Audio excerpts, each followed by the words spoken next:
السلام علیکم۔ ابراہا کعبے سے اتنی نفرت کیوں کرتا تھا کہ 60,000 کی فوج لے کر کعبہ پر حملہ کر دیا؟ کیونکہ کعبہ پورے عرب کے لیے سب سے مقدس جگہ بن چکی تھی۔ پورے عرب سے لوگ مکہ عبادت کے لیے آتے تھے، جس سے چند لوگ بہت زیادہ پیسہ کما رہے تھے۔ تو اس نے حملے سے پہلے اپنی سلطنت یمن کے کیپٹل سنا میں ایک بہت بڑا چرچ بنایا تاکہ لوگ کعبہ کو چھوڑ کر اس کے پاس آئیں، لیکن یہ منصوبہ پوری طرح سے فیل ہو گیا، جس کے بعد ابراہا کے پاس صرف ایک آپشن بچا تھا، کسی طرح کعبہ کو گرایا جائے۔ ابراہا کسی بادشاہ کے گھر میں پیدا نہیں ہوا تھا، بلکہ یہ رومن ایمپائر کے ایک چھوٹے سے شہر کے ایک چھوٹے سے بزنس مین کا غلام تھا۔ اصل میں مسئلہ یہ تھا کہ یمن اور حبشہ کی لڑائی بہت عرصے سے چل رہی تھی، کیونکہ یمن میں یہودی رہتے تھے اور حبشہ میں سارے کرسچن رہتے تھے۔ تو کیا ہونا تھا؟ آف کورس جنگ۔ تو پہلے یہودیوں نے حملہ کیا اور کرسچن علاقوں میں بہت بڑی تباہی مچائی، جس کی وجہ سے سپر پاور رومن ایمپائر کو بہت غصہ آنے لگا۔ تب بھی کرسچن ہی سپر پاور تھے، تو رومن ایمپائر نے حبشہ کے اپنے کرسچن بھائیوں کی مدد کر کے یمن سے یہودیوں کی سلطنت ہمیشہ کے لیے ختم کر دی، اور اس کام کے لیے انہوں نے اپنے ہی ایک غلام کو بھیجا جس کا نام ابراہا تھا، جو 1,00,000 کی فوج لے کر گیا اور یہودیوں کی تباہی مچا دی۔ اس جیت کے بعد ابراہا بہت زیادہ طاقتور ہو گیا اور اس نے یمن کو اپنے ہی ملک حبشہ سے الگ کر لیا۔ حبشہ کے بادشاہ کو اس پر بہت غصہ آیا اور اس نے پھر ایک فوج بھیجی، لیکن اس بار ابراہا کے خلاف اس نئی فوج نے اپنے ہی جنرل کو قتل کر کے ابراہا کے سامنے پیش کیا اور ابراہا کی فوج میں شامل ہو گئے۔ اس کے بعد ابراہا پورے عرب کا سب سے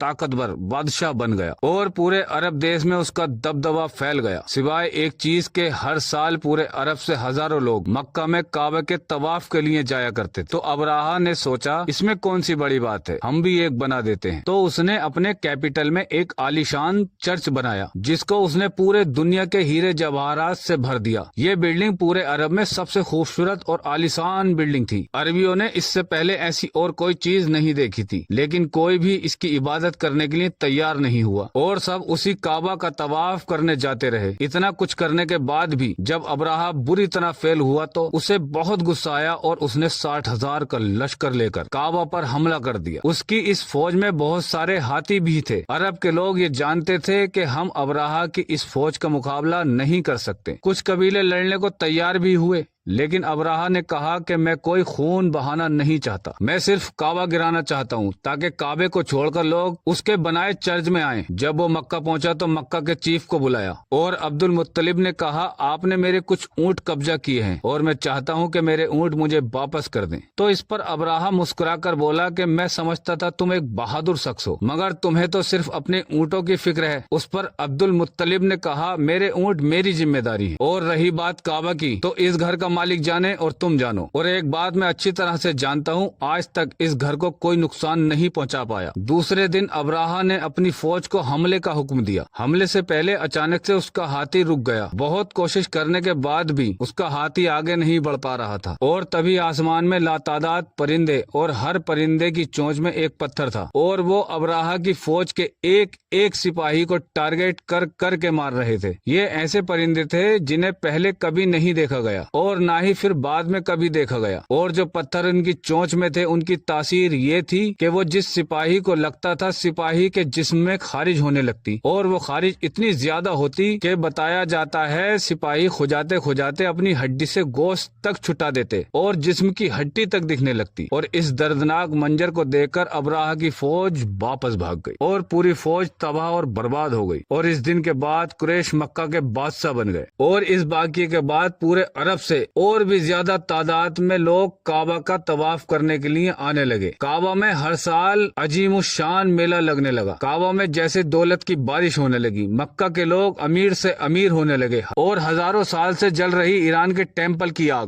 اچانک سے بجھ گئی، اور اسی دن مکہ میں حضرت محمد صلی اللہ علیہ وسلم تشریف لائے۔ اللہ حافظ۔